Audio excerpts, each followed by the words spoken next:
আজকে আমি রান্না করব কচু দিয়ে গরুর মাংস। তার জন্যে আমি প্রেসার কুকারে তেল দিলাম। এবার আমি পেঁয়াজ কুচানো দিব।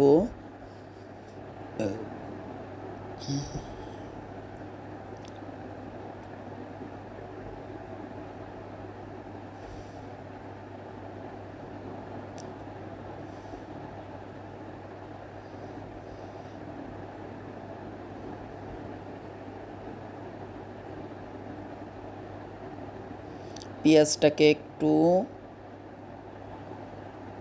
নরম হবে। এবার আমি দারুচিনি দিব, লবঙ্গ দিব, তেজপাতা দিব।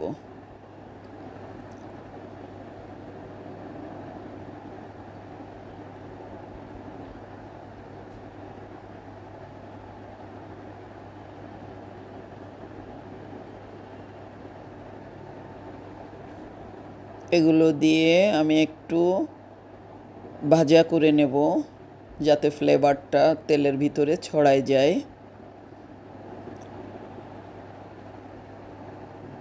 এরপর আমি মাংসগুলাকে ঢেলে দেব। ঢেলে দিয়ে ভালো করে মাংসগুলাকে নাড়াচাড়া করব।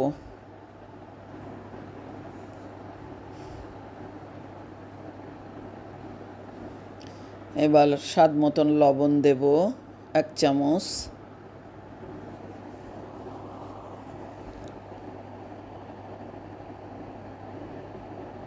হলুদের গুঁড়া 1 চামচ।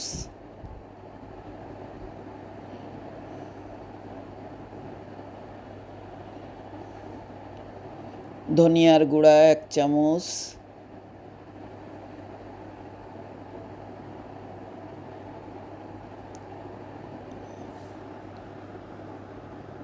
মরিচ বাটা ছিল আমার, সেই মরিচ বাটাটা দিলাম 1 চামচ মতো, ঝাল যার যার ইচ্ছা মতো। এবার দেব জিরার গুঁড়া 1 চামচ।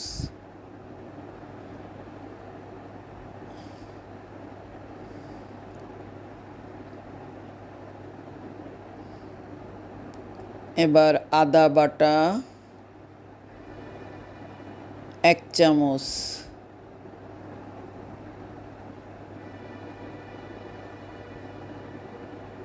রসুন বাটা 1 চামচ।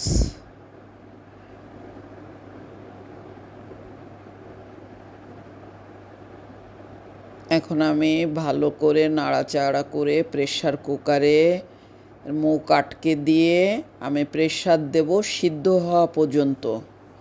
যত সময় না সিদ্ধ হয় তত সময় আমি করব। কচু আমার সিদ্ধ করা আছে এবং ডিপ ফ্রিজে ছিল, সিদ্ধ করা ছিল, তাই কচুটাকে আমি একটু দেরি করে দিব। আমার মাংসটাকে ভালো করে সিদ্ধ করে নেব, কষে নেব। কষে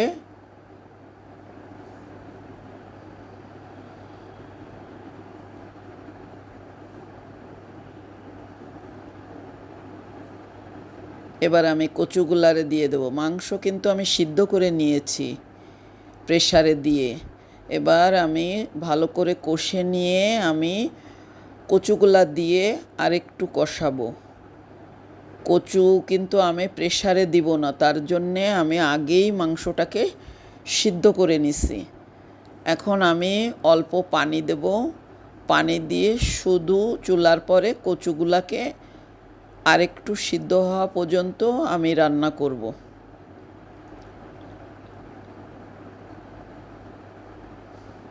এবার আমি শুধু ঢেকে দেব। ঢেকে দিয়ে অল্প আঁচে আমি কচুগুলাকে সিদ্ধ করে নেব। সিদ্ধ হওয়া পর্যন্ত আমি রান্না করব। কচু আমার সিদ্ধ হয়ে গেছে, মাংস আমার রান্না হয়ে গেছে, মজাদার। এবার ডেকোরেশন করার জন্য আমি বেড়ে নিলাম। আমার হয়ে গেছে গরুর গোশত দিয়ে কচু রান্না।